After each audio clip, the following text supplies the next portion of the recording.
Good morning. Welcome to Morning Coffee with Sandy. It's National Eyewear Day. I'm wearing my sunnies. Mm. When I was in Australia, that's what they called sunglasses. They're sunnies. I'm wearing my sunnies. Whew, baby, it's light outside. I brought an assortment of eyewear to the table this morning to share with you because it is National Eyewear Day. We wear glasses. Some people wear monocles. Some people wear contacts. What else could you wear? You could wear an eye mask, right? You could. It helps you sleep sometimes or relax. You could do eye makeup, and it can change the appearance of your eyes. You could have, I don't know, an eye patch. Hey, you could be a pirate. These are my tennis sunnies. These are a little better for playing tennis. They wrap around a little more and they don't put a glow on anything. They just let me see the ball. They're good for the greens, so to speak. Oh, you were in the waiting room too, Stephen. Well, good morning. And Indy, good morning from across the house. These are my favorite glasses, just so you can see, because they're like hot pink. You know, they're kind of reddish pink, and that's like my fave. So there they are. What else have I got here? Oh, there's little glasses, more fitting to my face probably, but I don't think they're as fun. There are roundish glasses, dark roundish glasses. Some square glasses. Well, I guess these are rectangles. These aren't bad. They have a little bit of a design in them. I just want you to know, bottom line is I must have 50 pairs of glasses all over the house. I have to use readers. My eyes, they keep telling me, are just fine. Just fine. Yes, dear, your eyes are just fine. And still, I can't read if I don't have these glasses on. Do you see my mug? I don't know if you could read it. It says, "Some days I amaze myself, and other days I frantically search for the phone when it's in my hand the whole time." You've been there, right? Please tell me you've been there. I'm not alone. I've been having a lot of that lately. I'm probably even already shared this with you and forgot that I shared it with you. But here's what happened. I came home from LA and then called my daughter and said, "I can't believe I did this. I left my hearing aids at your house. It's a good thing I'm coming back in a few days because I can do without them for a few days. So when I see you on Wednesday, I'll get them. But please, in the meantime, find them, put them in a bag or something, a baggie, and put them somewhere safe so they don't get knocked off." Blah, blah, blah. I went on and on. And then I hung up the phone and I did a couple of little things around the house. And then I realized my hearing aids were in my ears the whole time. Yeah. Isn't that like the old, has anybody seen my glasses anywhere? Yeah, it's the same thing, right? I did that so many times in the last week where I was missing things and they were right there in front of me, or I lost a word and then I found the word and, like that. Okay. I'm going to go with it. Just means, oh, glasses for Elton John. Yes. The Winston Churchill look, the John Lennon look, right? Bright colored glasses, like from the 60s, from England. Oh my God, there's so many different looks with glasses. I mean, you can get all kinds of looks going on just by changing your eyewear. So happy National Eyewear Day. What else? Let's see. I was at an Irish pub last night. Yeah, there was an Irish band playing, and Indy's always coming up with great ideas of things to do and places to go. So I had he had some Irish beer and a sausage sandwich, but I forget what you call it, and some kind of fish sandwich. And I ordered the well, I don't know, they call them cottage pies, they call them meat pies, they call them tavern pies. Oh yeah, and one other kind of pie that I can't think of the name of, and that's like the main thing, and I love them. So I had that. And we had a lovely time, truly lovely time. And listened to some I okay, so my first reaction was really an Irish pub for Irish music. I'm really not into bagpipes. I got to tell you, it was great. They used the bagpipes just like any other instrument and played regular music. And there were some times when you wanted to sing along and clap along, and other times when you just wanted to listen. It's so much fun to go out and get a variety of things. We had big plans yesterday, by the way. We were going to go up to Whitewater. I've never been to Whitewater. Good place to go hiking and walk around, maybe have a picnic. Apparently it's beautiful. Good morning, Bailey. Good morning, my little love. Oh, Stephen's been giving me some Bailey advice. Thank you for that, Stephen. Anyway, we had a guy here, a handyman, to install a mini split in our bedroom. Yeah, ours died.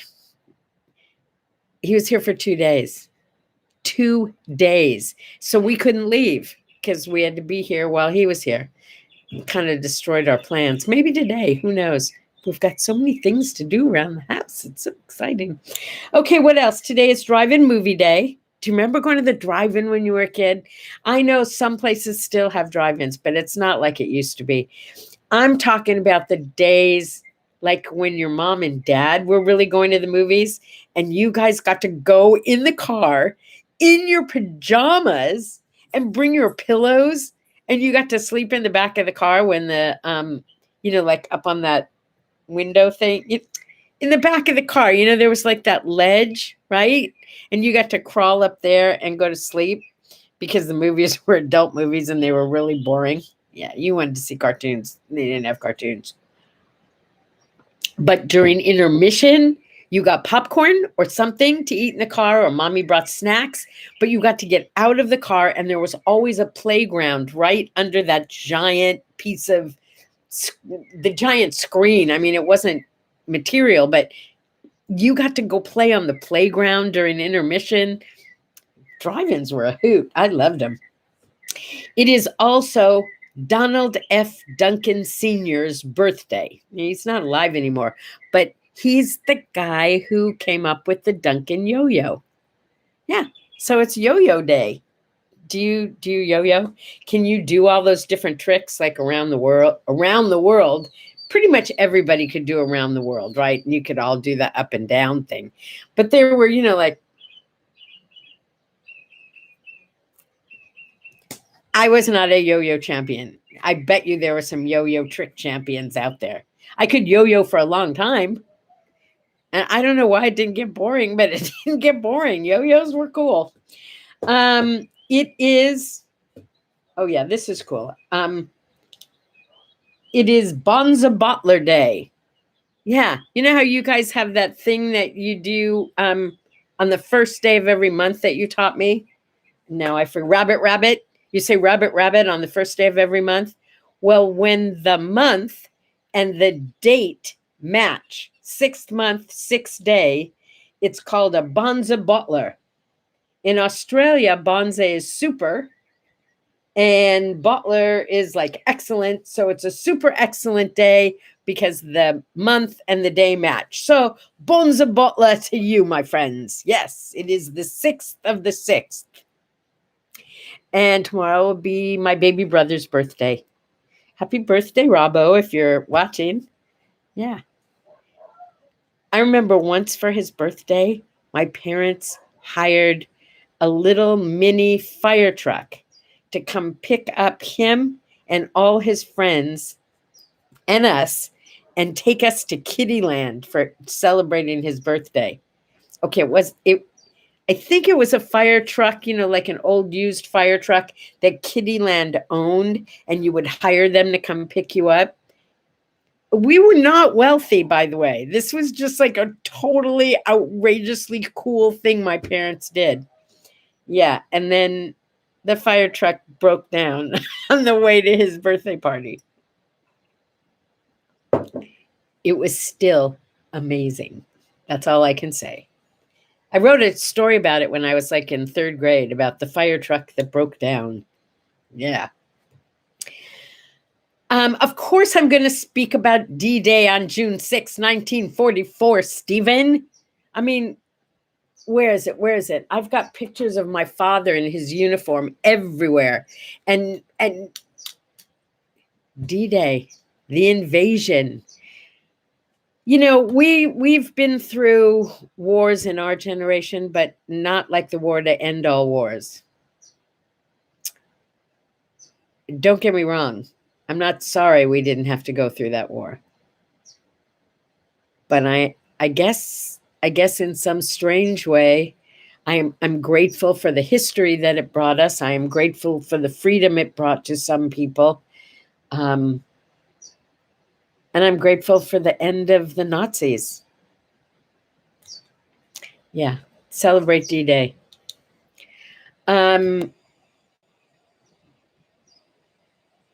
It's National Russian Language Day. I can count in Russian, not very well, but if you speak Russian, you'll probably be laughing. But 1, 2, 3, 4, 5, 6, 7, 8, 9, I don't even know if that's right, but that's the way I've always said it. My grandparents were both from Russia. My grandfather, who I absolutely adored, he used to be able to play songs on his teeth with his nails. Yeah, I don't know how he did that. And he was one of those guys who would take a sugar cube between his teeth and then drink the tea over the sugar cube. Yeah, that was kind of a weird way to drink tea, but that's how he did it. And he taught me a song. And he taught me a lot of songs, but he taught me one song in Russian. And it goes like this. Жили были жада бабаю, а них курочка рабаю. That's the only part of I know, but it's about a little chicken that had an egg. And look at what I do now. I have chickens and eggs. It's so cool, right? Oh, if only Grandpa was alive to see that, he would have loved it. They had a farm years and years and years before I was born in Michigan, and they had tons of chickens. In fact, I have a picture, seriously, of Fritzy when she was about, I don't know, maybe 2.5, 3, sitting on the ground in the middle of the chicken coop, surrounded by a gazillion hens. It's really cute. It's an old, like, sepia tone picture. It's really good. Anyway, one day I was in LA when I was living in LA, and there was a party, and we were going to this really cool place for dinner in West LA. And the cab driver, we had a full cab, and the cab driver was Russian. And I said, I speak Russian. And he laughed and he said, what kind of Russian you speak? And I said, well, I know a song in Russian and I can count. So I counted for him and he laughed and he said, what kind of song you know? And tell me, girl, what kind of song you know? So I sang him Jili Bili Jada Babayu, and he started cracking up. Apparently, it's like us singing, Mary Had a Little Lamb here. He knew my song, the song my grandpa taught me. How cool is that? Okay, moving right along. 1844, YMCA started. And then YMCA. Yeah. Okay, so, it's come a long way, baby. Yeah, I used to belong to the Y when I lived in LA. They had great facilities there. Yep. 1998, it was the premiere of Sex and the City. Do you remember how shocking that kind of was when it first started? And yeah, it just got to be, well, I don't know about you, but I didn't miss the show. I loved the show. I thought it was really, really well done. But I have to be honest, I did not love the movies. I thought they were kind of, I don't know, contrived maybe. I don't know what else to say. Oh, this was so cool. I have to put my readers on. In 1890, and he died in 1971, Ted Lewis was born. Now, who was Ted Lewis? Ted Lewis was a band leader. You may or may not have heard of him, but you've probably heard of the saying that he made famous because he said it all the time when he was playing with his band. And it was, "Is everybody happy?" Now, I know it's just words, but that was Ted Lewis who was doing that. That was kind of his tagline. "Is everybody happy?" I feel like I should be doing that. Are you? I am. 1984. We got Tetris. Yeah, it was a computer game in 1984. It came out. In 1892. Okay, Stephen, this one's for you. The Loop, the L train, the Elevated, the train around Chicago, around the Loop, first started running. Yeah, it's been there a long time. It's really kind of cool when you're there. If you haven't been to Chicago, the trains, they call them elevated because they are. The trains are not on the ground. They're up above the ground, and it forms a loop around what was then probably all of downtown. Now it's kind of almost in the middle of the city, but it's the L train, the Loop. Yeah. And in the 1890s, Stephen says it was steam driven. Of course it was. 1833, Andrew Jackson was the first president to ride in a train. You see how I'm pulling this all together for you? Huh?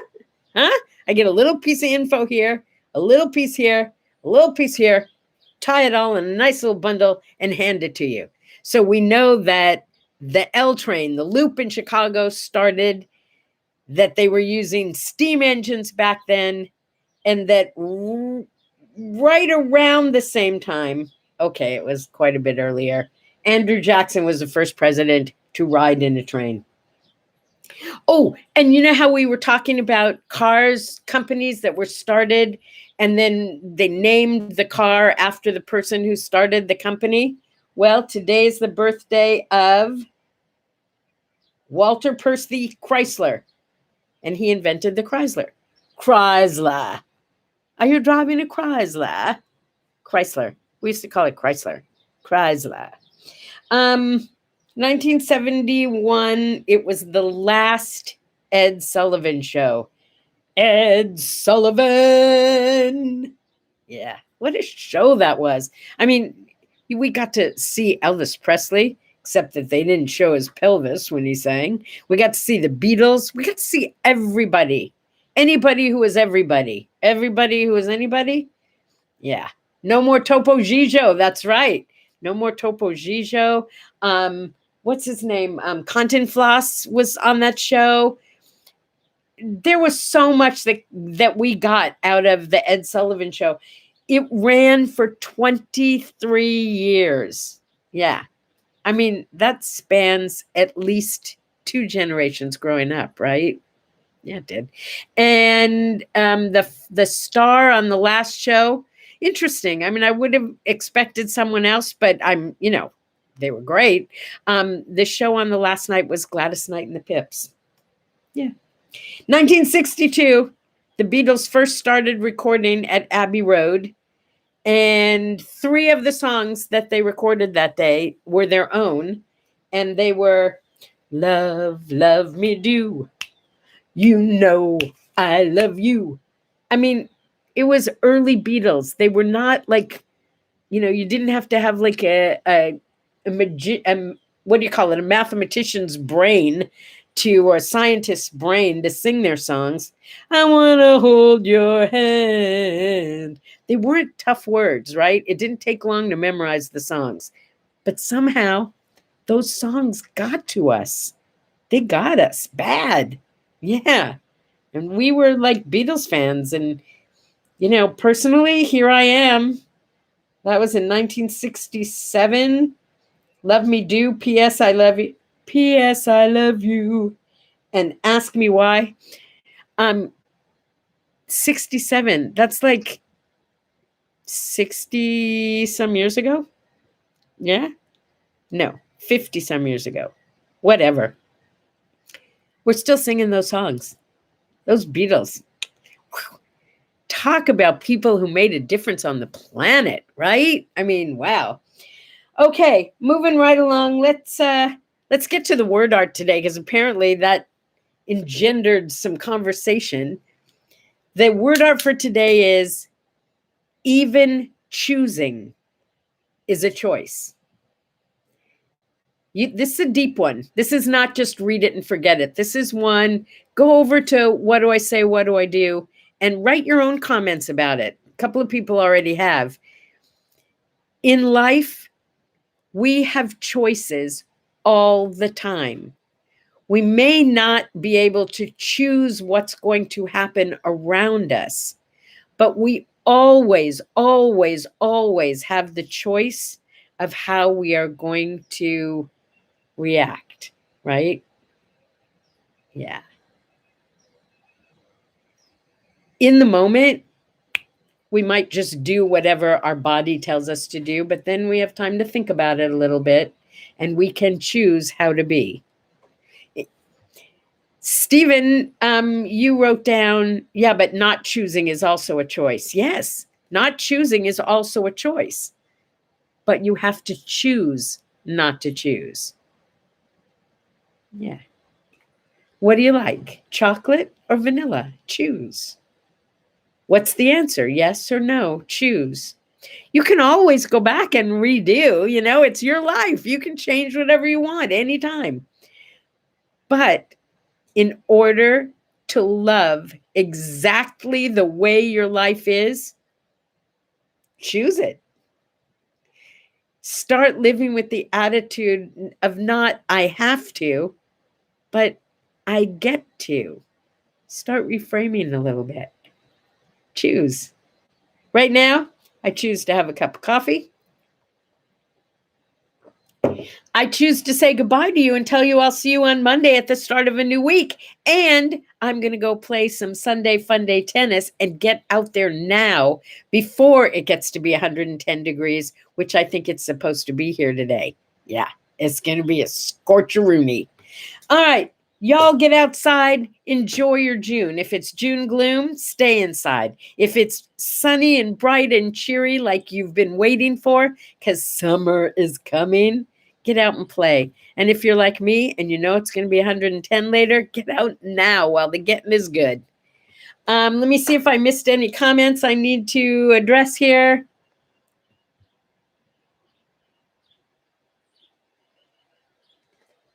Whew, there's some heavy stuff there. If you're reading the comments, you might want to go there with it. Yeah, there are always going to be other people who make choices that affect you, and how you live with that choice that someone else made is your choice. It's your life. They're all your choices. Go choose. Personally, I choose happy. I'll see you tomorrow. Bye-bye.